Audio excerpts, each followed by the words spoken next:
Boa noite, Rio Grande do Norte. Está começando o RN2, jornal que teve acesso em primeira mão a documentos que serão apresentados ao Ministério Público e à Polícia Civil e que fazem parte do conjunto de provas que a Secretaria de Saúde de Natal diz ter sobre a suspeita de emissão de atestados falsos para profissionais de saúde da rede municipal.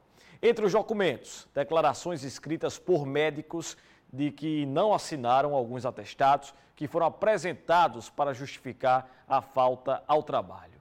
De acordo com o secretário Jorge Antunes, essas provas devem ser apresentadas até amanhã aos órgãos de investigação. Mais de 100 atestados suspeitos de falsificação estão em investigação desde janeiro deste ano. Nós tivemos acesso com exclusividade a alguns desses atestados. Um servidor da rede pública de Natal apresentou 6 atestados em abril, todos com a mesma letra, mas assinados por médicos diferentes. Os nomes do paciente e do médico estão preservados porque os casos ainda estão sendo apurados. Foi aberto processo administrativo contra o funcionário. Para se ter uma ideia, na UPA da Esperança, foram 149 atestados por afastamentos no mês passado, a maior parte de adoecimentos comprovadamente reais, segundo o secretário. Ele diz que os documentos suspeitos comprometem o atendimento nas unidades básicas de saúde e também nas UPAs da capital, e quer comprovar as suspeitas de falsificação para servidores públicos ou comissionados. Quando a escala está completa e faltam 2 ou 3 pessoas naquele mesmo dia numa escala, nós teremos aí 2 problemas. O primeiro, que a qualidade do serviço pode ser prejudicada, o serviço vai ficar mais lento e os profissionais que estão no plantão vão ficar sobrecarregados pela ausência desses colegas que faltaram. A suspeita de atestados falsos fez com que o Conselho Regional de Enfermagem e o Sindicato dos Servidores da Saúde questionassem as informações divulgadas pelo secretário. Nós já acionamos, inclusive, a nossa Procuradoria de Justiça para analisar a fala do secretário, porque, no mínimo, nós vamos querer um desagravo público do secretário com relação à enfermagem. Vocês vejam que é um absurdo um técnico de enfermagem ter que assumir, muitas das vezes, 12 pacientes numa sala verde, pacientes com complicações, pacientes em isolamento. Nós temos um déficit de profissionais muito grande, principalmente da enfermagem, e estamos esperando que sejam chamados mais profissionais para estarem nessas unidades de urgência e emergência que hoje estão superlotadas. E se existem atestados falsos, que o secretário puna essas pessoas, investigue. Eu não ia fazer uma acusação leviana. Eu tenho provas, não são poucas provas, eu tenho muitas, e obviamente que eu não vou apresentar provas em público. Essas provas devem ser apresentadas para os órgãos competentes, para o Ministério Público, para a Delegacia de Defraudações, e isso nós vamos fazer. Essas provas, esses documentos, esses áudios, nós temos áudios, inclusive, de médicos dizendo que não atendeu aquela pessoa, que não trabalha naquele serviço. Então, nós temos muitas provas, sim. E aí eu não estou aqui fazendo acusações a enfermeiros, a técnicos de enfermagem, a auxiliares de laboratório, a farmacêuticos, a ninguém. A investigação, por enquanto, é interna. Ele esclareceu que teve conversas informais com promotoras de justiça, que solicitaram o envio das provas e a formalização da denúncia, acionando o Ministério Público Estadual, Ministério Público do Trabalho, Polícia Civil e o Conselho de Medicina, para investigar os casos. Há indícios, inclusive, de que médicos tiveram carimbos e talões furtados ou roubados. Tem carimbos até de médicos já falecidos, tem carimbos que são usados de pessoas que perderam esse carimbo há 10 anos e agora começam a aparecer. Então, a gente tem convicção de que não são médicos que estão emitindo esses atestados, são atestados falsificados mesmo. Segundo o secretário municipal de saúde de Natal, alguns atestados médicos levantaram suspeitas porque o mesmo servidor que apresentou o atestado na rede pública de saúde trabalhou nos dias e horários em hospitais da rede privada aqui na capital. Ainda segundo o secretário, alguns atestados chegaram a ser comercializados por preços que variam entre R$50 e R$70. Inclusive, eu gravei informações de vendas de atestados de R$50, atestados de R$70, e nós temos vários indícios. Desde que você pega aqui, como eu mostrei a você aqui antes da reportagem, um mesmo servidor apresenta 6 atestados com a mesma letra, todos com a mesma letra, mas de médicos diferentes. Então, isso chama atenção. São indícios fortes de que esse atestado ele não é legítimo e precisa ser investigado. Outro ponto é com relação a profissionais que apresentam atestados nos nossos serviços, mas trabalham no mesmo dia, com o mesmo dia que está de atestado no nosso serviço, ele vai trabalhar no serviço privado. E essas informações também são robustas. Alguns médicos que assinam os atestados foram procurados. Nestes documentos, que também tivemos acesso em primeira mão, constam declarações de próprio punho dos profissionais. Em 25 de janeiro, uma pneumologista escreveu: declaro para os devidos fins que não reconheço como minha a assinatura dos documentos anexos atestado médico. O carimbo utilizado em todos me foi furtado há cerca de 10 anos, com boletim de ocorrência registrado. Em documento do Distrito Sanitário Sul, consta que os atestados não foram emitidos pela médica, como também os dias e horários não batem com os atendimentos. Outra declaração foi assinada por neurologista no Centro Clínico Zeca Passos, na Ribeira. Declaro que não reconheço o atestado médico e que a assinatura e a letra não condizem com a minha.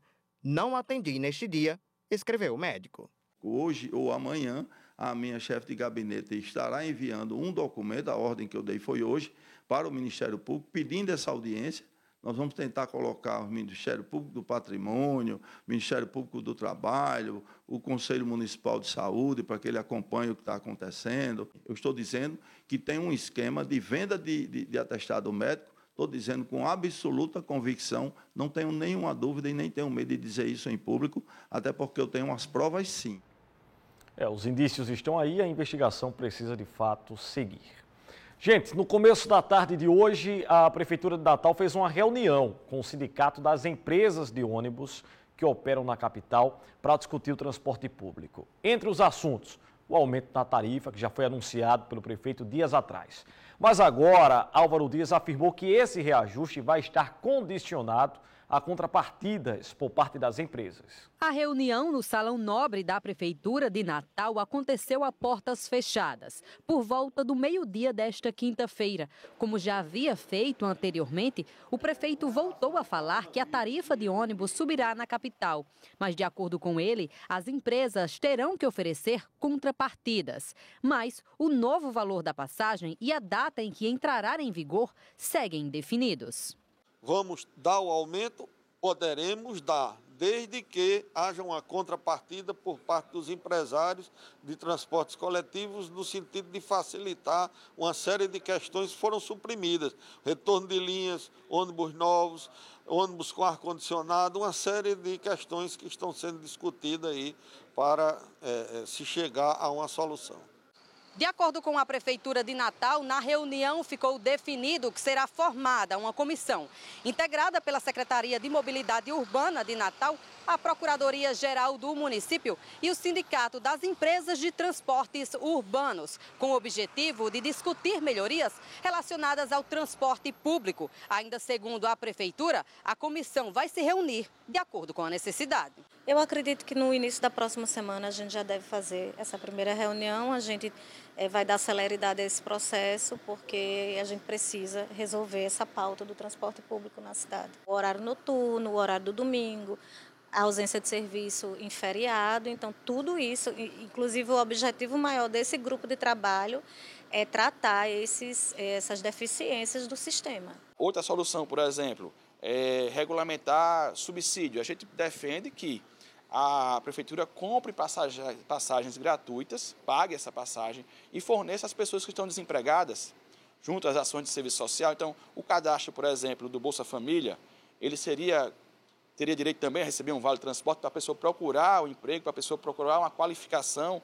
O setor e a Prefeitura tem que se entender para que, sobretudo, busque o melhor transporte para a população de Natal. Natal é uma das únicas capitais do país que não subsidia o transporte coletivo. Essa alternativa também está sendo estudada e vai ser amadurecida pela comissão que vai ser criada e instalada pelo município no sentido de aprofundar as discussões e estudar alternativas viáveis para os transportes coletivos na nossa cidade. E que essas alternativas cheguem, é isso que o povo, o que o usuário quer. Gente, o Rio Grande do Norte teve a quarta maior taxa de desocupação do país no primeiro trimestre de 2023. É o que aponta a pesquisa nacional por amostra de domicílios contínua, que foi divulgada nesta quinta pelo IBGE. A taxa de desocupados foi de 12,1% entre os meses de janeiro e março no RN. As informações estão na tela para você conferir também. De acordo com a pesquisa, o que representa mais de 180 mil pessoas. No último trimestre de 2022, havia sido de 9,9%. Ao todo, 15 estados e o Distrito Federal apresentaram um crescimento na taxa neste período. O Rio Grande do Norte só ficou atrás de Bahia, Pernambuco e Amapá, que tiveram as maiores taxas de desocupação do país nos primeiros 3 meses de 2023. A taxa de desocupação, de acordo com o IBGE, é a porcentagem de pessoas na força de trabalho que estão desempregadas. Já a taxa de informalidade da população ocupada foi de 45,9% no Rio Grande do Norte entre janeiro e março, de acordo com a PNAD. Essa taxa é maior do que a média do país, que é de 39%. Nós procuramos a Secretaria de Desenvolvimento Econômico do Estado para comentar os números, mas ainda não tivemos retorno. E em Mossoró, a redução do preço da gasolina e do diesel, anunciado essa semana pela Petrobras, começou a chegar nas bombas. Na manhã dessa quarta-feira, os consumidores se depararam com a queda no preço da gasolina em alguns postos da cidade. O preço médio do litro do combustível em Mossoró, nas últimas semanas, era de R$ 5,99. Agora já é possível encontrar um valor até 30 centavos mais barato. Economia que traz alívio no bolso e que gera redução nos preços de outros produtos. A redução dos preços de gasolina e de outros materiais, né, que a gente está vendo na realidade no dia a dia. Quando o combustível baixa, geralmente a cesta básica também dá uma queda no valor, né? Então, assim, é o que a gente espera que aconteça. Essa é a terceira redução no preço da gasolina este ano. O preço nas refinarias passou de R$ 3,18 para R$ 2,78 por litro, o que representa uma queda de 12,6% em relação ao preço anterior. Já para o diesel, a redução foi de 12,8%, diminuindo em 44 centavos por litro o preço médio para as distribuidoras, o que significa que o preço do diesel passou de R$ 3,46 para R$ 3,02. É natural que esse movimento de queda já seja em função da baixa dos preços promovidos pela distribuidora aos seus postos. Marcos é caminhoneiro e dirige por todo o Brasil, abastecendo o caminhão em vários lugares diferentes. Dessa vez, ele está tendo uma economia real de R$ 700 para encher o tanque do veículo. Já tá bom, né? Já ajuda. E se os fretes melhorar um pouquinho mais, aí fica melhor ainda. A expectativa dos donos de postos é que a nova política de preço possa beneficiar não só os consumidores, mas todo o segmento de venda de combustíveis. O fluxo vai aumentar, né? Então, com essa redução, a gente consegue ter o maior fluxo de clientes aqui no posto. Meus amigos, o Ministério Público determinou que a Divisão de Homicídios e Proteção à Pessoa da Polícia Civil abra um inquérito para investigar a morte da oficial de justiça Natália Dantas de Araújo, de 36 anos, que ocorreu no dia 6 de fevereiro durante uma cirurgia plástica em Natal. Ela morreu após ter complicações durante uma lipoaspiração em um hospital da capital potiguar. Em um despacho encaminhado à Polícia Civil ontem, a promotora Ivelice Neri da Costa informou a existência de uma notícia de fato com indícios de crime de homicídio culposo ou doloso. Por isso, ela determinou a abertura de uma investigação policial com prazo inicial de 90 dias. Na época, o hospital em que Natália passou por cirurgia confirmou em nota a intercorrência no procedimento, evoluindo para uma parada cardiorrespiratória, onde, de acordo com o hospital, foram empregados todos os protocolos existentes para a reversão do quadro clínico. A unidade também falou que a equipe médica a transferiu através de UTI móvel para outro hospital. A servidora deixou uma filha de 1 ano de idade. A gente faz um intervalo agora e na volta vamos falar da relicitação do aeroporto de São Gonçalo do Amarante, que acontece amanhã em São Paulo. Uma nova empresa deve assumir a administração do terminal que a gente está vendo aí na tela, de fato, com imagens que comprovam a necessidade de uma nova empresa que chegue para investir de fato. Agora são 7 da noite, mais 17 minutos. Você vê imagens aí da Avenida Doutor João Medeiros Filho com a Avenida Senhor do Bonfim, na zona norte de Natal. Nesse momento a imagem total da João Medeiros Filho, né? Mas no cruzamento com a Senhor do Bonfim, importante cruzamento da zona norte da capital potiguar. E a gente volta já.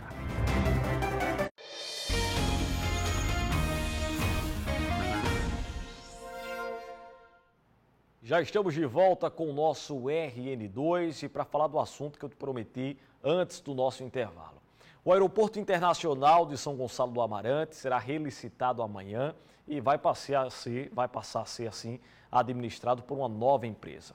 O leilão vai acontecer em São Paulo, a informação é da ANAC, que é a Agência Nacional de Aviação Civil. E nós vamos agora trazer mais informações sobre esse processo com a Franciele Medeiros.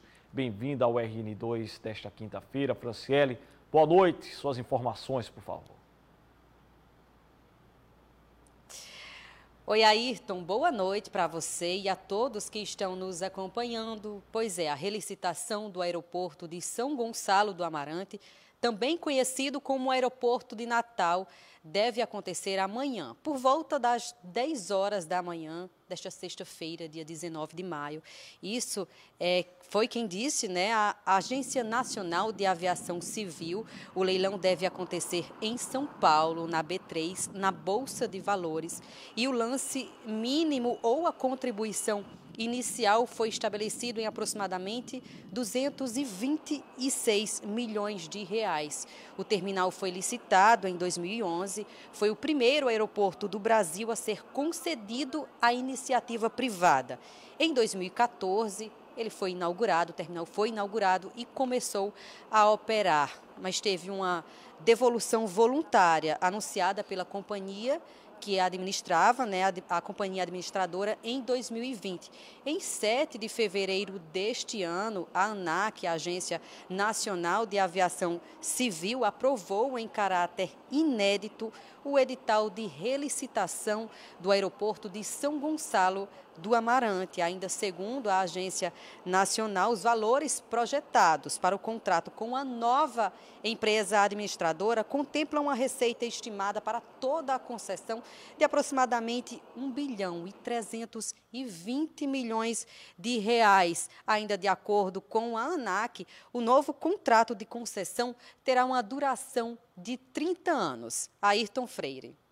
Muito obrigado, Franciele. Você citava lance mínimo, 226 milhões de reais. Definitivamente, Franciele, não dá para mim. Obrigado pelas informações ao vivo no RN2. E falando em São Gonçalo do Amarante, um incêndio de grandes proporções destruiu o prédio onde funcionava a Secretaria de Infraestrutura do município, que fica na Grande Natal. O fogo foi percebido pela vizinhança por volta das 8h40 da noite de ontem. De acordo com os vizinhos, começou pequeno e 10 minutos depois teve uma explosão. E o incêndio rapidamente se espalhou pelo andar superior do prédio. As chamas eram altas. Olha, o jeito que tá, velho. Olha, explodindo tudo aí, ó. Um incêndio de grandes proporções destruiu o primeiro andar, onde funcionava a Secretaria de Infraestrutura de São Gonçalo do Amarante, na Grande Natal. O fogo foi controlado pelo Corpo de Bombeiros por volta da meia-noite, com a ação de 3 equipes para debelar as chamas. Ninguém se feriu. Na manhã de hoje, do lado de fora do prédio, era possível ver que ainda havia fumaça saindo do imóvel. O portão estava no chão. O local foi isolado pela Defesa Civil. Não há risco de desmoronar. A parte de baixo que funcionava o CRAS, nada foi atingido, todos os materiais, computadores, tudo estão em perfeito estado. Segundo o secretário adjunto de Infraestrutura de São Gonçalo do Amarante, Anderson Calisto, ainda não é possível estimar o prejuízo. Está fazendo um relatório, a perca não só valores, mas também de equipamentos, mas sim de projetos que têm um valor estimado para o município, né? Este foi o segundo incêndio em menos de 2 meses em prédios públicos do município de São Gonçalo do Amarante. No dia 17 de março, o prédio onde funcionava a central de distribuição de medicamentos foi alvo de um incêndio criminoso. E há a possibilidade do incêndio ter sido provocado também de forma criminosa? A priori, não temos essa informação porque vai ser feito um trabalho junto com a Polícia Civil, com o pessoal do ITEP, para saber o que é que ocasionou. Hoje, 18 de maio, é o Dia Nacional de Combate ao Abuso e à Exploração Sexual de Crianças e Adolescentes. E hoje, a Polícia Civil do Estado, com apoio da Polícia Civil da Paraíba, cumpriu, na cidade paraibana de Santa Rita, um mandado de prisão contra um homem denunciado por estupro de vulnerável da própria enteada em Macaíba, cidade da Grande Natal. A investigação começou em abril de 2022, quando a mãe da vítima denunciou que esse homem, que aparece na imagem sendo conduzido por um policial civil, teria praticado com a menina, esses atos criminosos de pedofilia, de abuso sexual, a menina que tinha 14 anos na época. Foi constatada a prova da materialidade do crime após laudo de conjunção carnal. Laudos médicos atestaram que a vítima possuía diversos transtornos psiquiátricos que se acentuaram após os crimes que ela sofreu. De acordo com a polícia, o homem fugiu de Macaíba para Santa Rita, na Paraíba, logo que soube que estava sendo procurado pela polícia. O mandado de prisão contra ele foi expedido em março deste ano e agora a justiça precisa ser feita, já que ele foi preso. E ontem a Secretaria de Saúde de Natal divulgou que 10 unidades básicas de saúde passariam a contar com horário estendido para tentar desafogar as unidades de pronto atendimento. Mas essas unidades já funcionam com extensão de horário desde a pandemia. Vamos trazer aqui o repórter Sérgio Henrique Santos.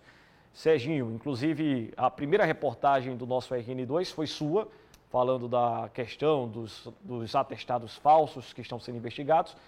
É uma realidade, também da saúde de Natal, mas a gente não pode esquecer essa daí, de superlotação das unidades de saúde. E a extensão do horário de UBS seria para isso. Mas acontece que elas já funcionavam assim. Explica melhor para a gente, por favor. Pois é, Ayrton, boa noite para você, boa noite a todos. Essa informação de horário estendido foi divulgada pela Secretaria Municipal de Saúde de Natal como uma possível solução para essa situação nas unidades de pronto atendimento, que a gente vem mostrando nas últimas semanas, só que a própria Secretaria admitiu hoje que são unidades que já funcionam com horário estendido até as 8 horas, até as 7 horas da noite, quando normalmente elas fecham no fim da tarde. Então, isso acabou gerando um conflito de informações aí e alguns diretores de unidades confirmaram que só conseguem atender pacientes que não estão marcados, ou seja, aqueles de livre demanda, após as 4 horas da tarde, no máximo 15 a 20 pacientes. Nós estamos agora ao vivo aqui falando da unidade de pronto atendimento em Cidade da Esperança, vocês estão vendo aí, né? Aparentemente, por enquanto, essa solução aí não resolveu, essa solução de orientar os pacientes que vão para as unidades, para as unidades básicas, porque as UPAs continuam lotadas. Essa ala que o Tom está mostrando é a ala pediátrica. E ali, que ele está mostrando agora, é a parte dos adultos, que está um pouco mais tranquila do que nos últimos dias que a gente tem mostrado aqui. Mas o atendimento principal, a maior demanda é justamente aqui na ala pediátrica, que atende as crianças que precisam desses atendimentos aqui em Natal. E a gente também aproveita para deixar aqui o serviço, para quem está assistindo o RN2, que outros serviços funcionam 24 horas, inclusive com atendimento pediátrico. Um deles é aqui na UPA da Esperança, a UPA de Cidade Satélite, UPA do Potengi, Pronto Socorro Infantil de Brasília Teimosa e a unidade mista de Mãe Luísa. São os serviços que funcionam 24 horas para atender crianças. E nessa época, agora que a gente vive um surto, de doenças respiratórias e também arboviroses, isso é bastante importante, informação de qualidade e serviço importante para a população saber. Ayrton. Muito obrigado, Sérgio Henrique Santos, pelas informações ao vivo, direto da UPA Cidade da Esperança, com muita gente, como a gente pôde ver. A KRN retomou hoje o abastecimento da cidade de Currais Novos, no Seridó, pelo açude Dourado, que está com 19,86% da capacidade. A previsão é que essa quantidade de água seja suficiente o açude Dourado, em Currais Novos, recebe água após as últimas chuvas que caíram na cidade. Neste sábado, Você via aí que o açude havia secado completamente em 1º de março deste ano e conseguiu recuperar volume com as chuvas na região. De acordo com a KRN, a região Seridó teve muita irregularidade nas chuvas e, diferente do Alto Oeste, muitos reservatórios não acumularam boas recargas. É o caso do Gargalheiras em Acari, o Boqueirão de Parelhas e também o Caldeirão de Santana do Seridó.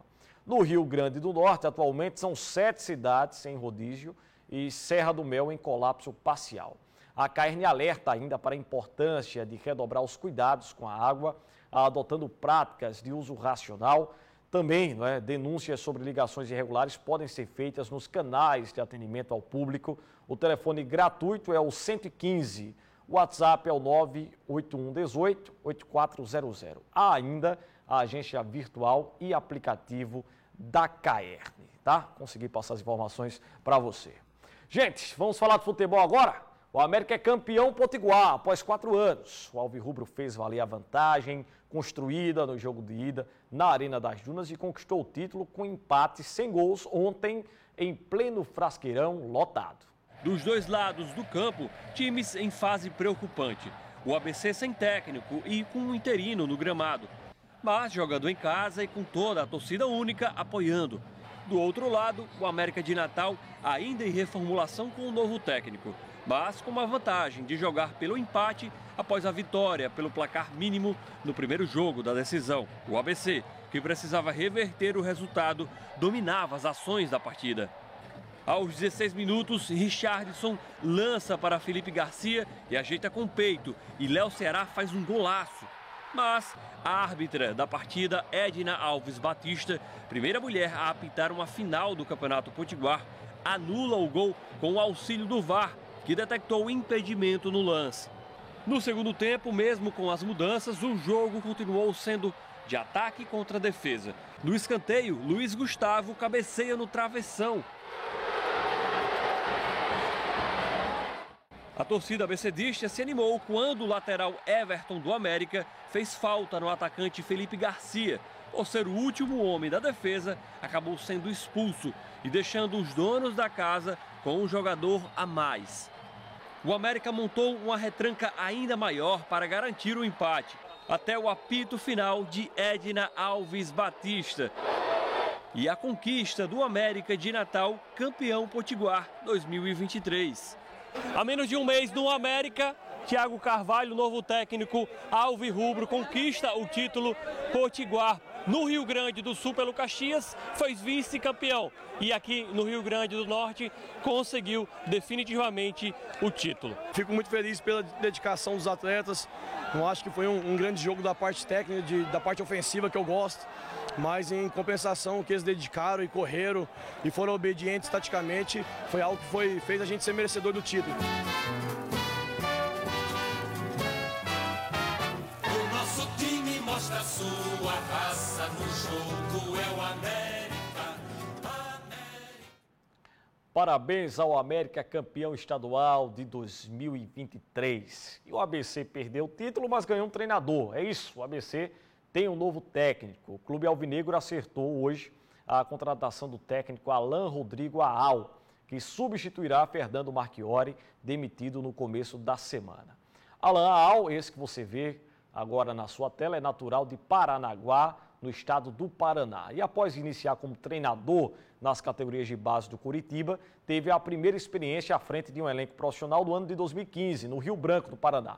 Passou por clubes como Portuguesa, Paraná, Cuiabá, levando o clube, inclusive, à primeira divisão do Campeonato Brasileiro em 2020. Depois Guarani, CRB. O técnico estava sem clube desde que deixou Vila Nova no final do ano passado.